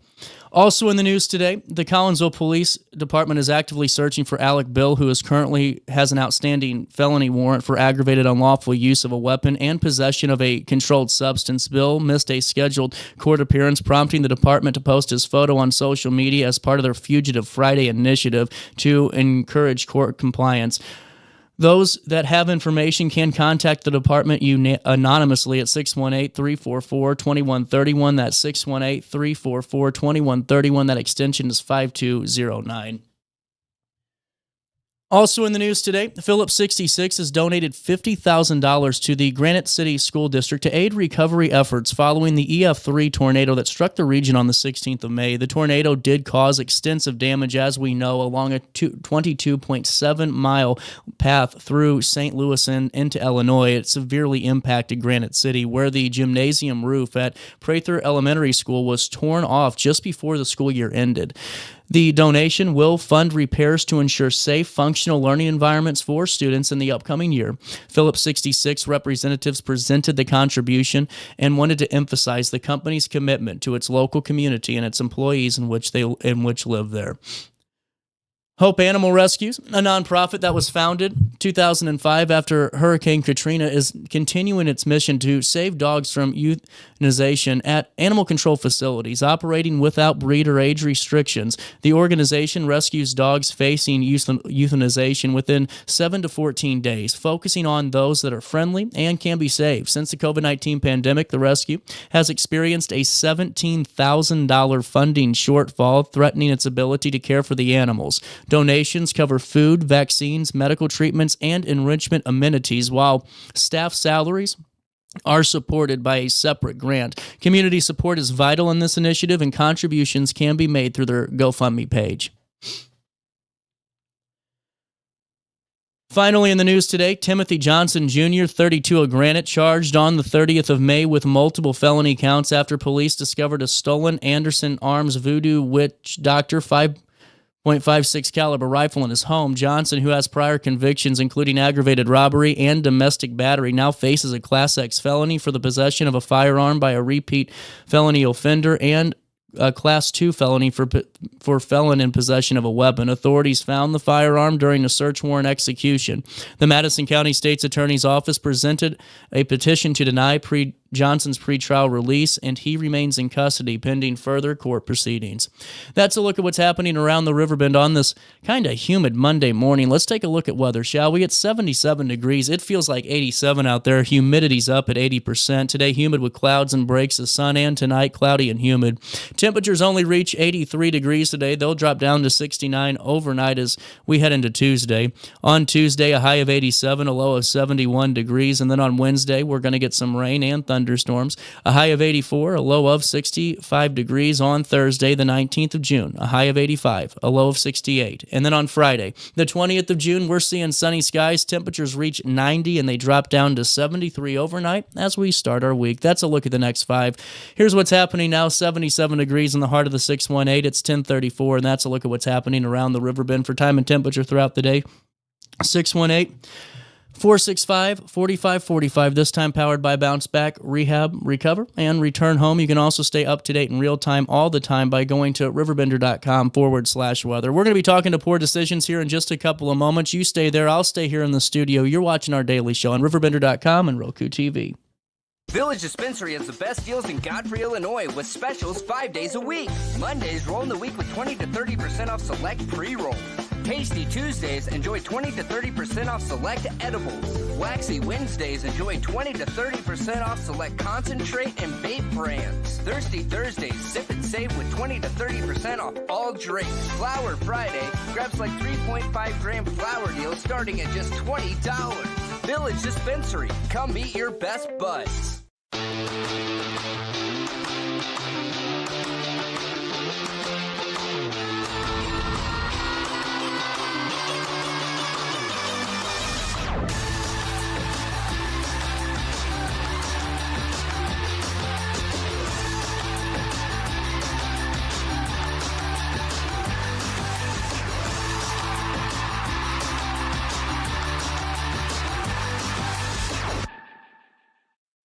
When you need a project done right, on budget, and on time, trust Gillahan Concrete. Gillahan handles every kind of project, big and small.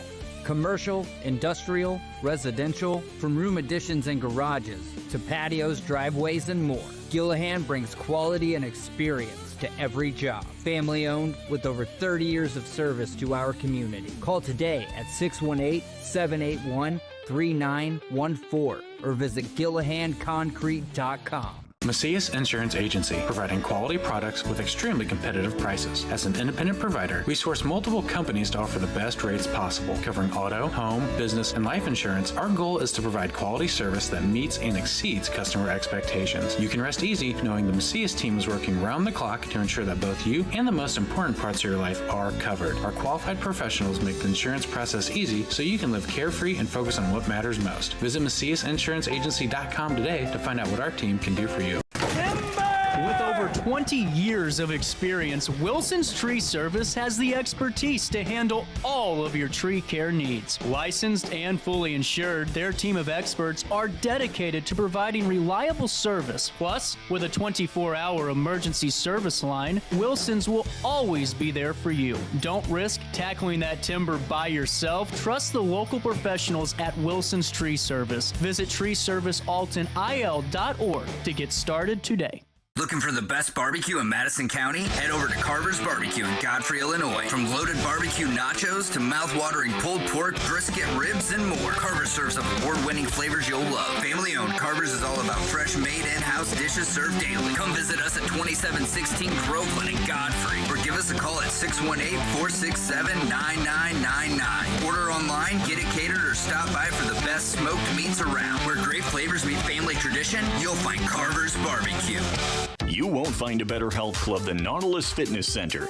More cardio, more free weights and equipment, more classes, a swimming pool, and more. If you're serious about your health and want to make a change, then stop thinking about it and visit Nautilus Fitness Center on Industrial Drive in Alton. Don't fall for the hype you get from the other health clubs. Nautilus is the Riverbend's premier health club. Has been for years and will be for years to come. Get to Nautilus Fitness Center and get started on a healthier new you. No matter the season, Play It Again Sports in Edwardsville has the gear the athletes need to get in the game. Whether you're shopping for the newest sports equipment or saving money on quality used gear, Play It Again Sports carries what you need to maximize performance to get the most out of every swing, kick, stroke, or shot. We'll even buy your used goods, paying cash on the spot. We carry all the gear for all the sports all year long. We're your hometown sporting goods store. Play It Again Sports, conveniently located at 4 Club Center Court in Edwardsville. I set the thermostat so my house would be warm when I got home from work, but the kitchen is still cool. At Barrett Heating and Cooling, we stand behind every Linux system we sell. My dealer said he'd take care of everything. At Barrett Heating and Cooling, we understand everyone wants prompt, professional service.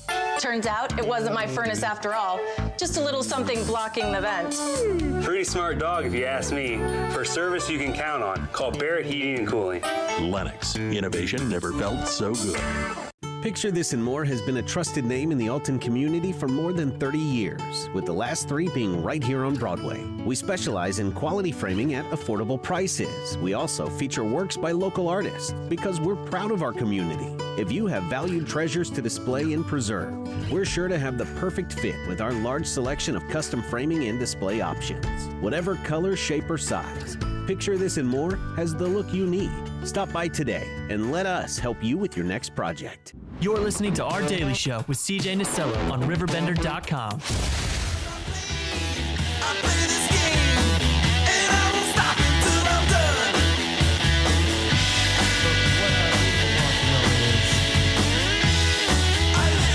Weird Monday. I've never had this happen in my entire talk show career. I mean, I don't know. Maybe am I here on the right date? You know, I'm back in the studio. I'm not playing another tape. I'd rather talk to you. Well, I guess we're just going to move on for those conversations today, and that's all good. Hey, I found some really interesting stuff, and let's just go ahead and do that now. All-Star Award on RiverBender.com. Some interesting ones today. So, I'll take you to this first, just because I think it's pretty funny. This is what the AP's tracking today, in case anyone's interested. This is a low-speed chase, almost George Jones style. Okay, yeah, that's an excavator, if you will. Okay, and I mean, why don't they just get out and walk up to it? I mean, I don't know. You know what I'm saying? Anyway, this was an hour and a half of a debacle. We're going to kind of bring it down here for you. But this is a guy that's deciding he's going to get on a low-speed chase with police in an excavator. And, well, let me bring you this. Look at this. This guy's ready to jump into action. Shoot. Hey, anyway, this is the best part of it. Okay, so the guy, anyway, South Carolina, it's in North Charleston. The chase reads speeds of about 3 miles an hour early Sunday morning. So officers were on a different call and saw this big piece of construction equipment, you know, moving down U.S. Highway 78 about 3:30 a.m. A few minutes later, they got a call from for a burglary from a business that was heavily damaged and saw the excavator slowly heading away. Several cars so immediately joined in this very low-speed pursuit. The excavator was going so slow that cruisers would have to briefly stop several minutes at a time to try not to pass it. They had their blue lights on, their sirens on, and told the excavator driver to get out of the car under loudspeakers and that he was under arrest. The chase went on for about an hour and 12 minutes, not an hour and a half. My apologies. The excavator drove on the Charleston County Fairgrounds property where it got stuck. Were they ever going to stop this guy? Like, how do you stop one of these things? Anyway, the driver tried to run, but was followed by a drone until a police dog and handler caught up. Ow. Well, you kind of deserved it. You know, I think you get bit just for the annoyance of watching this thing go on. 53-year-old driver of the excavator was charged with failure to stop for a blue light and 2 counts of malicious injury to real property. And he remains in the Charleston County Jail on a $2,000 or a $22,000 bond. So there you go. That's the big one of the day. But what about this? So, a Chinese bank was ordered to stop its practice of enticing new customers by offering them free lab boo-boo dolls. That's what they're called. It's called Ping Bank, based in Shenzhen, recently announced a promotion that would award new customers who deposit at least $7,000 and keep it in their account for at least 3 months with a Labubu. Okay? This is a popular stuffed toy. I don't know anything else about it. Can I get a picture of this? Can I open this in a new tab? Is it going to let me? Let's try. Let's do this together. This is what's worth $7,000, okay? This thing. The all-stars for the knucklehead that decided they wanted to open a bank account based on a stuffed animal. What's it worth? 7 cents, okay? Not worth it. Anyway, let me fill you in on this. So they're getting yelled at. They're told to stop. They had enough. The National Financial Regulatory Administration's Shanghai branch is now barring the bank. It says, listen, you can't do this, and you can't offer other non-banking related perks. So regulators say they're concerned that the promotion and other similar promotions at other banks could drive up banking costs. So these Labubu, I don't know, was created by an artist named Kassing Leung and are sold in blind boxes at Pop Mart locations. The dolls are monsters with sharp-toothed smiles, okay, and they became collector's items. And they're being sported by celebrities over there. Oh, and Rihanna's a part of it, too.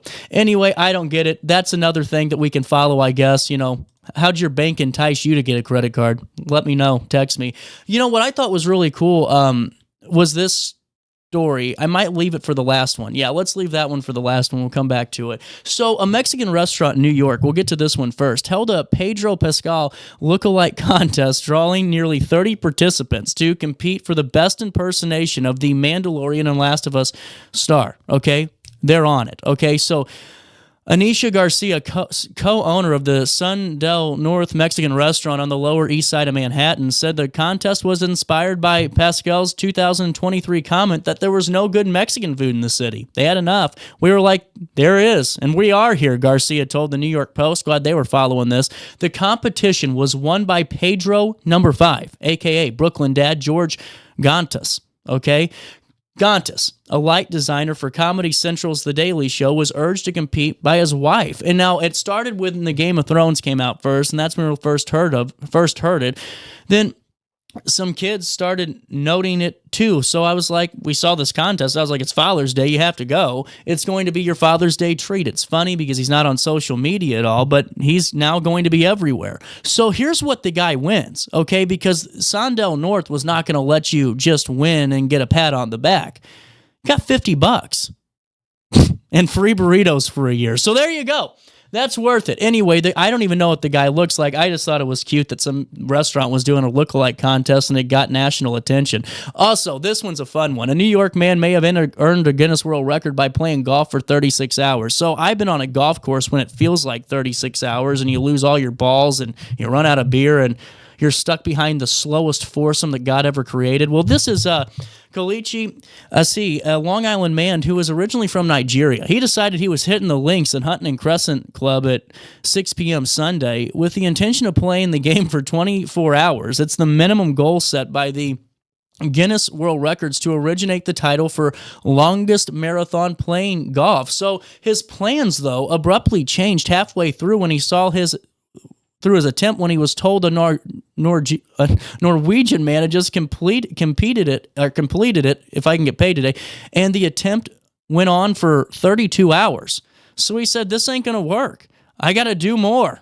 Get me my 7-iron. He extended his own attempt and ended up finishing after 36 hours of golf on Tuesday. I am telling you what, that is, golf's fun, okay? Golf's fun when it's a quick, easy game. But if I'm out there for 4 hours, I'm ready to jump. I mean, it is just not for me. It gets slow, and then it seems like you're just out there, and the sun's beating down on you, and I can't play golf well, so it's just always, that's why you want to get out quick if you're me. Anyway, evidence from this guy's attempt is now being reviewed by Guinness World Record officials. How would you feel if you're the Norwegian man in this situation, though? I mean, think about this. You just put all this time and effort in 32 hours only to find out some guy had the same idea, figured out you had the same idea, and said, beating it by 4. Anyway, people, assume that golf is for the wealthy, and I'm trying to change that. That's why he's doing this. The goal is to let people know that golf is a game for everybody. Whatever your economic background or somebody with special needs, you can play the game of golf. So that's why he's doing this. I just thought it was kind of a cool story. That's why I'm wrapping up with 2 positive ones, like this one at Oregon.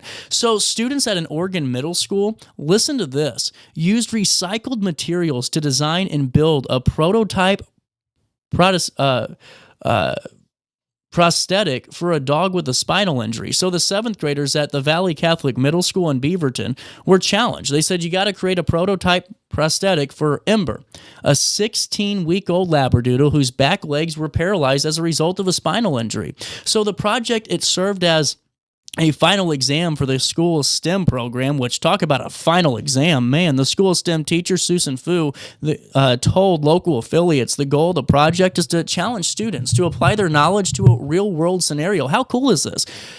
The students' design were all constructed from recycled material, and they were tested using a stuffed animal. The school, well, they said there's a possibility of the more successful designs from the class being 3D printed in full size to see if they can help Ember walk. How cool is this story, though? I saw it and I wanted to share it with you. So I know I'm doing the All-Star Award, but that's why I ended on 2 positive ones because, well, golf's kind of funny for 36 hours. I couldn't play for 3 hours and 6 minutes, to be honest with you. I'm ready to go and get back to, Max or Johnson's Corner or Pete's. Anyway, 10:49, we'll come back, wrap up this show on this Monday morning. You stay there, I'll stay here in the studio. Throughout all life stages, you need someone in your corner, guiding you on your health and wellness journey. At OSF Healthcare, that's your primary care provider. Your OSF primary care provider is there for every stage of life. Find a provider today at osfhealthcare.org/primary. Cardin Circus is coming to town. It's fun for the whole family. Don't miss out.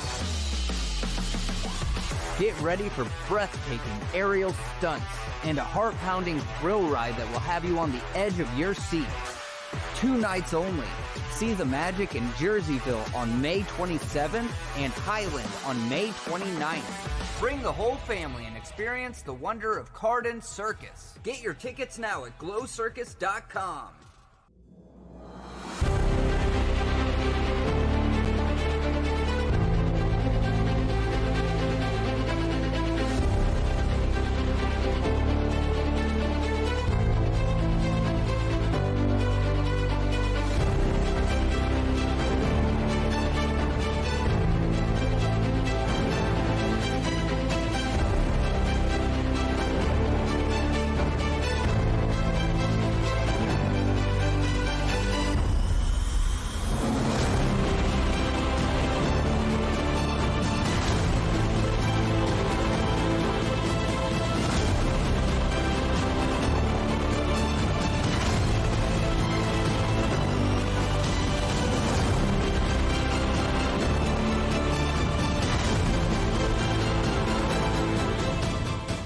Since 1993, Sparks Junk Removal is always adapting to the needs of our clients. That is why we now offer weekly trash pickup for selected areas. Plus, we offer driveway-safe rubber-tired dumpster rental. Give us a call today at 618-781-1407 or visit us at sparksjunkremoval.net. When I got in the car accident at the ER, they gave me a prescription of hydrocodone, and over time, it took more medication to mask the pain. I moved over to drug seeking and found heroin and fentanyl. I went to the Centerstone rehab facility, and it was the best decision I ever made in my life. I have my own car. I have a job. There's nothing holding me back anymore. You're listening to Our Daily Show with CJ Nasello on RiverBender.com. Did you finally get the chance to dance along the light of day? Get back to the Milky Way. Welcome back. Daily Show hitting you in the nose on a Monday morning. Easy there, Tag.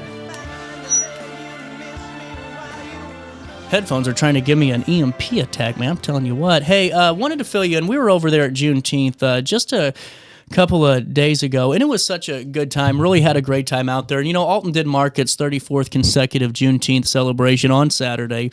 And during Saturday's event, Alton Mayor David Goins presented a detailed proclamation recognizing the city's involvement in celebrating Juneteenth. The proclamation was given to Marquedo Rattler, a member of the Juneteenth Committee. Abley Barham, one of the founders of Alton's Juneteenth celebration, said the event drew approximately 1,100 people. The weather started a little shaky, but got better right after 11. There was a downpour, but everyone was up there and looking forward to it. It went great. Barham noted the celebration featured more exhibitors than previous years, selling crafts, pickles, homemade soap, and T-shirts. The event traces its origin into a gathering in the backyard of Joyce Killian 34 years ago. The day means a lot, Barham said. We are celebrating Juneteenth before it was a national holiday.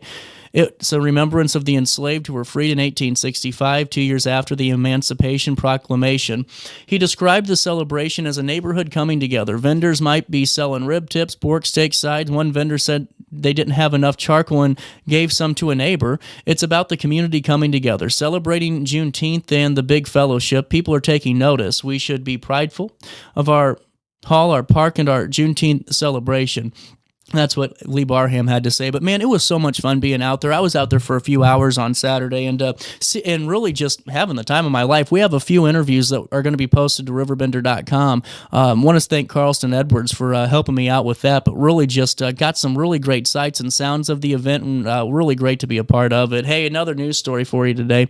Alton Godfrey Rotary's meeting on Monday, June the 9th. Club President Donna Bemis presented a check for, get this, $15,000 from the Alton Godfrey Rotary to Grafton Mayor Morrow to help fund the National Memorial of Military Ascent that is currently under development. Mayor Morrow presented details of the project to the Rotarians. The memorial will be set against the limestone bluffs in Grafton overlooking the Mississippi River. The centerpiece of this memorial will be life-size bronze statues of U.S. Army Rangers placed along the bluff, replicating the climb they endured to reach the top of Point to Hawks Cliffs and Omaha Beach as part of the initial D-Day landings. Plans for the memorial include tributes to all that have served and will include educational events, interactive and immersive experiences, and walkaways designed to foster and enhance historical perspective of the D-Day events. Morrow explained that the memorial will be a place of solemn reflection where visitors can come to learn about the sacrifices of the military men and women who have served our country. Morrow said that there are other interactive historical memorial military battle scenes are planned for the future and are all accompanied by appropriate educational resources. So again, those are more updates coming down the pipeline. Other interactive historical military battle scenes are planned. Alton Godfrey Rotary, though, it began its mission for enhancing life in local communities in 1921 and completed numerous projects such as Leake and Douglas Square, the Wadlow statue, the Riverboat mural at Broadway and Henry Streets. But really nice to see the community coming together on that. $15,000, man, more money being raised for such a great monument, and one that definitely is fun to watch the progress of, too. If you're ever taking a drive down to Grafton, make sure you're taking a look at it. And, you know, while I have you, too, I still have a couple of things of business to take care of this week. Centerstone's going to be joining us on Wednesday. I'm going to be out of town next week. It's time for me to take a vacation, to be quite honest with you, and just kind of reset the button a little bit. So I'll be out of town. We're going to do best of shows, and not like the ones that you're kind of used to seeing from this year. I'm going all the way back to year one, and we had some great guests that I keep forgetting about, and from PGA golfers to you name it. You know, it's really been exciting, and so I figured there's so many more interviews coming out each and every day, and we have literally thousands of them. I couldn't even begin to tell you the number, to be quite honest with you, but I do know that we have so many that we've forgotten about. So while I'm gone for a week, we were going to try to tape everything and get it all cranked. It just wasn't working out that way with guest schedules, so we decided it's the best way to do it. And we're going to be talking to Centerstone, though, on Wednesday instead of next Wednesday, because next Wednesday would have been the last Wednesday of the month. They'll be on this Wednesday, and always great to fill you in on the great resources of that national behavioral mental health leader in substance use disorder treatment in Centerstone. You can find out all the resources that Centerstone has to offer, including all of our past conversations and all of those details, too. Centerstone.org. That's Centerstone.org. We'll wrap up with this news story. Always great to talk positives.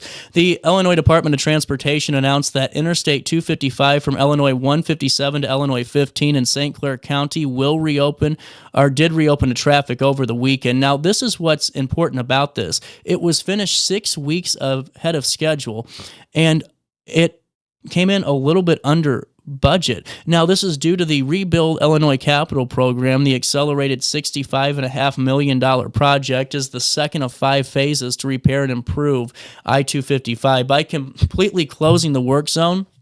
Instead of accommodating traffic and spreading the project over multiple construction seasons, the improvements were completed faster, cheaper, and safer, saving an estimated $10 million, finishing 47 days ahead of the anticipated July 31st completion date. The project rehabilitated and resurfaced approximately 3.5 miles of I-255 in both directions. The interstate was only closed a few months ago on February the 1st. Work included bridge repairs, safety upgrades, new lighting and guardrails, improved signage, drainage, as well as replacement of a badly deteriorated pavement that was dating back to when I-255 was first built in 1984. Prior to the improvements, this section between Illinois 157 and Illinois 15 required frequent unscheduled lane closures to make emergency repairs.